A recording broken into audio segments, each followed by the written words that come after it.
আপনি কি কৃষক? আমি কৃষক। কত বস্তা কিনে নিয়ে আসছেন এখানে? আমি 22 বস্তা কিনে নিয়েছি। কত করে বিক্রি করলেন? 1800।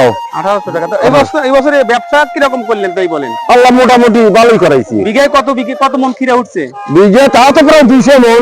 200 মন, তো অনেক টাকা পাইছেন মাশাআল্লাহ। হ্যাঁ, অনেক টাকা পাইছি। যাই হোক, আপনারা ব্যবসা করেন, ভালো থাকেন এই কামনা করি। উত্তরবঙ্গের যত খিরা এখান থেকে যায় সারা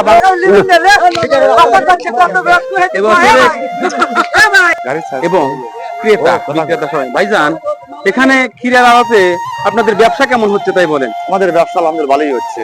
কৃষক কিরকম টাকা পাচ্ছে বছরে? ভালোই পাচ্ছে। আচ্ছা, এখানে প্রতিদিন কত মন ক্ষীরা উঠতে পারে? প্রতিদিন তা তো একটা মানে খাদ প্রতি হয় 200 বস্তা 300 বস্তা একটা খাদে মাল তোলে এরা। 8-10 টাকা করে ক্ষীরা এরকম যায়। বেশি হয় না? যাই হোক, ব্যবসা ভালো চলছে। ব্যবসা খুব ভালো হয়েছে ভাই। আলহামদুলিল্লাহ।